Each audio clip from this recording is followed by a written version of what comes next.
presented by the Strong Blue Line Foundation and powered by Moose Ridge Coffee in Snake River Landing, Idaho Falls. Welcome to the podcast, where former San Antonio police officer, author, and pastor Tim Rupp walks you through real-life scenarios involving our police officers and digs into the depths of facts and opinions on each case.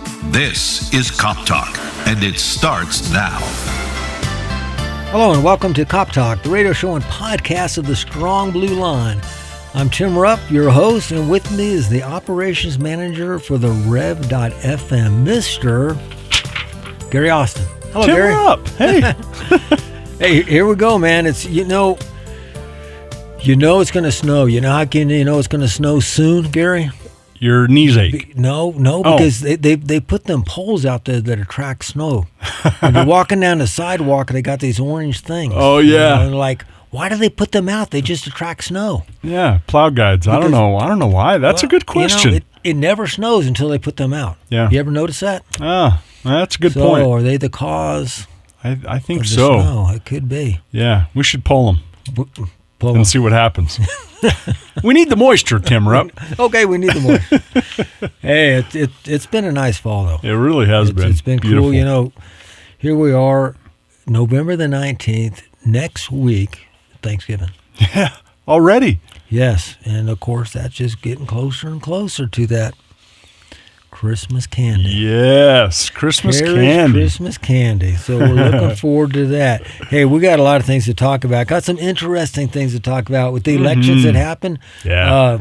This month, a couple weeks ago, of course, a couple weeks, we have another election in Idaho Falls because we have a mayoral runoff. Yeah. So December the 2nd, make sure you get out and vote. And we've got a council seat number 2. Yes. So I think that's all it's going to be on. Yeah. As far as I know, yeah, in right? Idaho That's Falls. Yeah.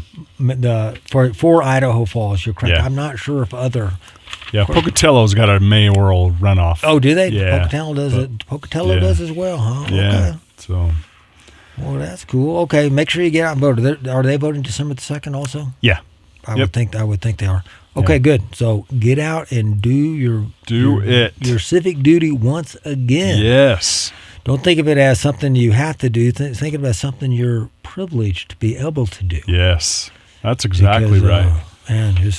Anyways, and to take time to talk to your children about civics and all that kind of stuff. And that's what we're going to be talking about today and next week. But before we do that, let's honor those officers who were killed on the line of duty on this date in history. And Gary, I have a Monterey County Sheriff's Office, actually 3 deputies from Monterey County Sheriff's Office on Monday, November 19th, 1855. Ooh.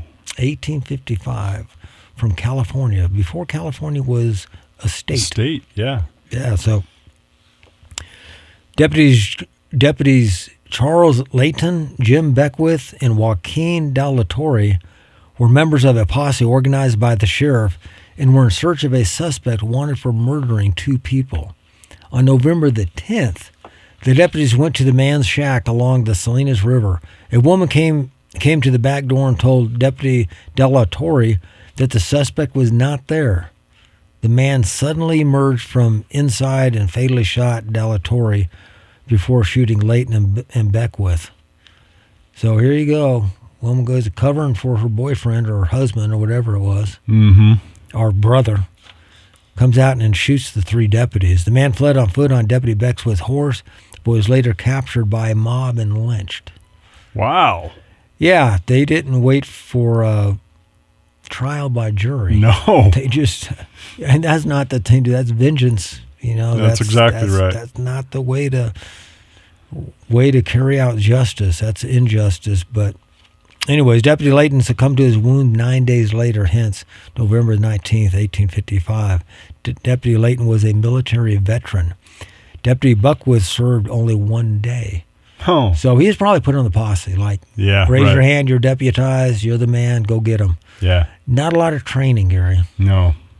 Deputy De La Torre was 43 years old. That's all the information we have on them. Of course, that was 1855. So. Yeah. Anyways, what do you have there, Gary? This is out of Richmond County Sheriff's Office in Georgia. End of watch, Tuesday, November 19th, 2019. So investigator Cecil Ridley was conducting proactive patrols with other members of the narcotics unit, and this was in response to recent gun violence in the area. Well, they observed a group of individuals loitering in front of the convenience store, and so they attempted to contact these individuals.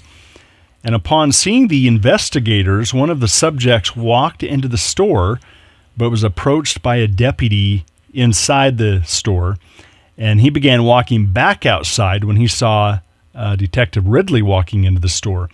The man immediately opened fire, striking Ridley. Other deputies returned fire as he fled into the parking lot, wounding him before taking him into custody. The subject who shot investigator Ridley was on parole for possession of cocaine with intent to distribute. Investigator Ridley was 51. So as you read that there, it says that we're on proactive. So what that means, Gary, is police officers are known as first responders. So we generally respond. Somebody calls in a complaint, hey, there's guys hanging out in the corner, guys hanging out in front of the store loitering. They respond to that. This is proactive. In other words, they're probably undercover, working plain clothes. Sometimes not. Sometimes they're in marked units, but they're targeting specifically drug dealers. They say, well, how do they know these guys are drug dealers? They're just standing in front of a convenience store. Maybe they just bought a pack of cigarettes and walked out there to take a smoke. And, no. These guys are there all day long. They hang out all day long. It's like, what are these guys doing 5 to 7 days a week, hanging out in front of this convenience store? They're selling drugs. That's what they're doing. Or they're standing on the corner. Or they're over here. Officers know, just like the drug addicts know, where to go get their drugs. And that is a convenient place in front of a convenience store, because the drug addict's going to go, get something, going to get a soda water, get a beer or something, going to get a fix at the same time, He does all the shopping at one location. So when they go up there and they approach these guys, the guys know right away it's the police. Even if they're unmarked cars, the guys pull up quickly, they get out.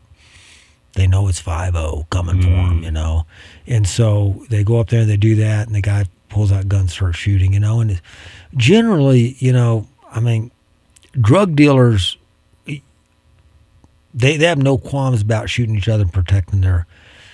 Rarely do they start shooting at officers, but obviously it happens. Rarely, because, officers are making, there's thousands of drug arrests made every day in this country. So if you have 100 officers shot in the line of duty in 1 year, that over drug deals, that would be a lot. But as you consider how many arrests they make, it's not that many. So officers always have to be careful, but you just never know who you're dealing with. So the proactive policing, man, it puts officers at risk, but they're trying to protect the public and get these drugs off the street. That's right, and I like that. I was going to ask you what that meant, but I like that reference because it's pretty indicative of officers almost going above and beyond. They're not waiting for a call to come in. They're not they're going out there. They're out there in the danger every day, every minute. Their warriors are going out there to face the bad guys, to confront them, to find the drug stuff. And officers have rules they have to play by. They just can't say, hey, I know that a drug dealer lives in that house. I'm going to kick the door in and go see if he's there. Right. You can't go kick the door in. You have to have a warrant and all that other stuff, probable cause, all that stuff. You do, but that is a big deal. I like that. That is things we probably don't even hear about that officers are. Doing it all the time. And if you just drove by, Gary, and you're driving by, or maybe you're pulling up to get gas at the convenience store, all of a sudden these officers come up and they bail out and they run and they start chasing these guys down. A citizen might think, boy, what are these officers doing? The guys are just standing there, not minding their own business, not doing anything. These officers run and jump down on them, take them to the ground. A lot of times when I did this, I remember when back in the late 80s, I was on a special task force because we had to work in the city's east side. We had a problem with drugs. And who was complaining? It was the citizens that lived there. It was a predominantly African-American side of town. And the citizens that lived there said, I'm tired of these drug dealers, on the corner selling all these drugs all the time. Take care of it. So we did. And we'd go there and we'd see guys selling drugs. We know who they are. They're there day after day. They're selling drugs. And when they have the drugs, a lot of times they'll put like cocaine or something. They'll put it or heroin. They will put it in a balloon, a little balloon. They tie it off and they put that little balloon that's about the size of a pea. They put that in their mouth, and they'll have 2 or 3 or 4 of them in there. And a guy goes up to buy it, they'll take it out of their mouth and give it to him, and that guy will put it in his mouth. So that's gross. These guys are drug dealers, drug addicts, you know. Yeah. They do a lot of gross things. But when the reason why they hold in their mouth, when the police come, they just swallow it. Oh. And so we go up there and we grab them. We want to grab them and keep them from swallowing us. So you got to grab them by their throat, and you got to do some physical things quickly to get the evidence. And we had this one incident where we did that, and the guy swallowed, so we didn't have any evidence. You know, we couldn't have anything. And then he started. As we were talking to him, he started like, "Oh man, this guy's overdosing," because one of them things busted in his stomach. You know, and when he got to the hospital, his temperature was down to 87. His body temperature. Goodness. He's fortunate he did not die. They were able to pump his stomach and get all the junk out of it. You know, he put it there. He swallowed it. Saw us coming. He swallowed it, and that's the chance they take. Wow. You know, and that's quite a story. He ended up suing us from jail. You know, we get this lawsuit. It's like it was handwritten by a prisoner, but you know, it was on a form and all that. Like, whatever. It never went to trial or anything. But you know, it's just crazy what officers put up with and what they do. And, you know, so you don't know what officers are up to, and if you just see it, you're like, oh my goodness, I can't believe they did that. Why are they picking on this poor innocent guy? Mm-hmm. Well, you need the whole story. Yeah, you really do. What did Paul Harvey say? The rest of the story. You need to know what the rest of the story is. So, hey, and speaking of police officers, which we do a lot on this show. Yeah, we do. This caught my eye the day after the election on November the 4th. November 5th, I found this. Union invites NYPD cops to join Houston PD following New York City mayoral election. As we know, Zohran Mamdani was elected. And so we're going to do some talking about Mr. Mamdani this week and next. Okay. But this comes out of Houston, Texas. In the wake of New York City's historic mayoral election, the Houston Police Officers Union is openly inviting NYPD officers to consider relocating to Texas, citing concerns about the newly elected mayor's stance on policing. In a social media post published shortly after Zohran Mamdani was elected mayor of the New York City, the union asked, and I want to make it clear here, Gary, this is the Houston Police Officers Police Union. So it's not HPD, it's not HPD, it's not the chief saying, hey, come. It's the union, okay? So I want to make clear on that. The union asked, quote, NYPD, are you disgusted with the election of Zohran Mamdani? Join us! Exclamation point, end of quote. The post promotes the Houston Police Department as a law enforcement friendly alternative, highlighting a recently approved 36.5 pay raise over 5 years. How would you like to have that, Gary? Yeah, that would be, man, great. That's really good for an officer too. Yeah, 36.5% pay raise, and that's because, you know, supply and demand. Right. You know, there's a demand for officers, and there's not a lot of people putting in for it. They're finally starting to pay them to attract more people to come. Yeah, 6% pay raise, over 6% each year. Every year. Good. Yeah, that's good. Also, affordable housing and insurance and a deferred retirement option plan available to all officers, according to the report. The union also praised Houston's leadership, saying the city has a supportive mayor and city council. That is so critical, Gary. Mm-hmm. That, you know, you got to, the mayor of the city and the city council has to support the police department. Yeah. Now, that doesn't mean that they have to, you know, especially all major cities have an internal affairs division. Even the smaller cities, they'll have somebody assigned that will do internal investigation on officers. Mm-hmm. And, I mean, how many other agencies are industries have that, where they investigate their own people to make sure they're doing it right. Yeah. So, but of course, policing is, policing officers have guns and they can arrest people. Right. So it's important to police the police, and I think most agencies do a very good job of it. And they also said they have a police chief who is a retired Texas Ranger, not a politician. Oh. That's probably the best line. I know. I like that. Mamdani's campaign centered on progressive proposals, including the creation of a Department of Community Safety, a non-police agency to respond to certain emergency calls, especially those involving mental health crises. Mamdani's earlier support for defunding the NYPD, a stance he took in 2020, has resurfaced since he announced his campaign, and he has since apologized for the phrasing and clarified that now he supports reform, not dismantling. Politicians, they just go with the wind, whatever's going to get them elected. Unfortunately, some, if not most, will say whatever they need to say to get the votes. Yeah, exactly. Instead of just being honest, say what you want about President Trump. You got what you voted for, exactly, or whatever. Or if you didn't vote for him, you got what he. I don't think he's really changed anything. He said, "I'm going to do this. I believe this," and he's doing it. Yeah. I don't agree with everything he's doing, but at least he's doing with what he said he's going to do, and that I can respect. The Houston Police Unit's recruitment push adds to a growing trend of law enforcement agencies across the country targeting officers from cities with progressive criminal justice policies. In recent years, departments in Florida, Texas, and Arizona have launched similar campaigns aimed at officers frustrated with policies in major liberal cities.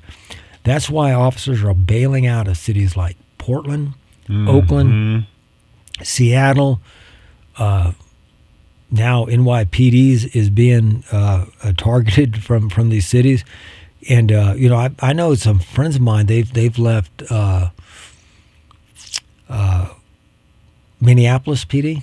All the stuff's going on there. I know a couple guys that are still there, and they're sticking to it. Wow. But there's some guys that I know that they bailed out, went to other agencies. A guy I know that worked for Seattle for many years. He went to another city in Spokane. He went to Spokane, Washington. So he left Seattle, went to Spokane. So they're leaving these agencies, and it's unbelievable how low these agencies are looking.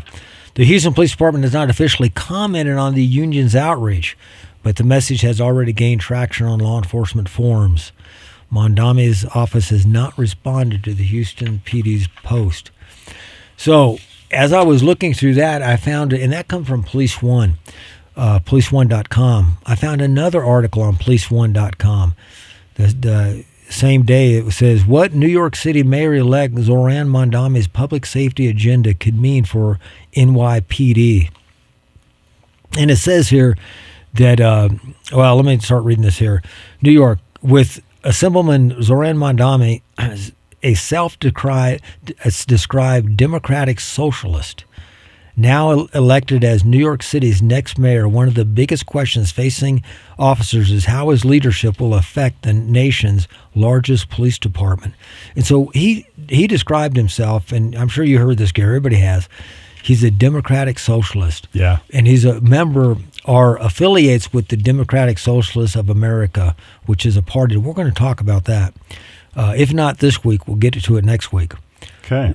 Once an outspoken critic of the NYPD, the 34-year-old softened his tone during the campaign and pledged to keep Commissioner Jessica Tisch in place. His public safety platform differs from the approach taken under Mayor Eric Adams, proposing changes in how the department coordinates with City Hall. Here's what his record and proposals indicate about what's ahead for the NYPD. He says he'll keep the commissioner. Mamdani announced during an October debate that he intended to retain Police Commissioner Jessica Tisch. According to CNN, he made the announcement publicly before ever speaking to Tisch directly, telling the network, I I haven't had a private conversation with her on that. He probably ought to talk with her about saying that he's going to keep her. so. Yeah, I agree with that. And I saw something just today that the fire chief or fire commissioner, I'm not sure what it is for NYFD, resigned. Oh. He's a Jewish man. He resigned the next day. Oh, my from goodness. what I understand. Now, I haven't been able to verify that yet, but that's interesting. Yeah, that is. Mamdani expressed confidence that she would remain in the role. I am confident that we will be working together, he said. He has publicly credited Tish with rooting out corruption within the NYPD and overseeing a decline in crime rates, according to CNN. Now, the next thing he wants to do is to create this central component of his agenda is the creation of the Department of Community Safety, which I just mentioned from that previous article. And this is a new civilian agency with a proposed, get this, Gary, $1.1 billion budget. Wow. 1.1 billion, not million. billion. No, not million. This is a billion. Billion. That's billion with the capital B. According to a plan released by his campaign, about $605 million, just a mere $605 million, would come from existing programs moved under the department. So they're going to take some of these programs and move them all under one of these departments, and that's going to account for $605 million. The other $455 million, of course, $1 billion is $100 million, would be from new funding generated through efficiencies and reallocated resources. Now, if he could get $455 million generated through efficiencies, in other words, some agencies aren't efficient, and they're inefficient to the tune of some $455 million. Now, they said in other reallocated resources. That's a lot of waste, Gary. Really is. Anyways, Mamdani says the department's mission is to prevent violence before it happens by addressing root causes such as poverty, mental illness, housing instability, and inequality. Now, as I can recall, Jesus in Mark chapter 7 did not say that stealing and lies and murder comes from poverty, mental illness, housing instability, and inequality. No. I believe he said it comes from the heart of man. Yeah. The DCS, which is the Department of Community Safety, he says will take a public health approach to crime prevention, prioritizing prevention first, community-based solutions. So a public health approach. So I wonder how this is going to work, Gary. I wonder that too. Where are you boys heading? We're heading down to the store to do some looting. Oh, yeah. Pause, please, Let gentlemen. me stop you there. Let's talk about this and say how this. I mean, what? I don't get this. Yeah, I don't either. I'm not really I don't sure see that how working out at all. How this is going to work. The new department. Wow, and we are plumb out of time, Mr. Austin. Almost. I wanted to get to a couple of other things here, but we're gonna pick up with this next week. We're going to talk about what's going on. And, you read these articles, and some people say, I even had a millennial I was talking to. She's in her mid-30s, so she's I think she's the same age as Mamdani. And she was disappointed. She's from here in Idaho, so she's not in New York City or anything. But when I was talking to her about this, I was expressing my disappointment. She said, well, it's not that big of a deal. He's just a socialist. Well, coming from a 34-year-old from a public education who has a college education, a bachelor's degree, not understanding what socialism and communism is. Yeah. So we need to talk about that, and we'll do that next week. Okay. Hey, if you missed Cop Talk, you can catch us on Amazon, Google, Apple, and Spotify podcast platforms. Thanks for listening in. You have a topic or question you want addressed on Cop Talk, send me an email. You can email suggestions, questions, comments, or complaints to coptalk@therev.fm. coptalk@therev.fm. Thought from the good book today. There's a way that seems right to a man, but its end is the way of death. Thanks for joining us and helping to make the thin blue line a strong blue line. Cop Talk is presented by the Strong Blue Line Foundation and sponsored by Moose Ridge Coffee in Snake River Landing, Idaho Falls. Questions and comments are always welcome by email to coptalk@therev.fm. Listen, follow, leave a review, and share this podcast on Spotify, Apple Podcasts, Amazon Music, or YouTube. And visit thestrongblueline.org to learn how you can be a supporter. Cop Talk is a Rev FM production, produced and edited by Gary Austin. Thank you for joining us on Cop Talk.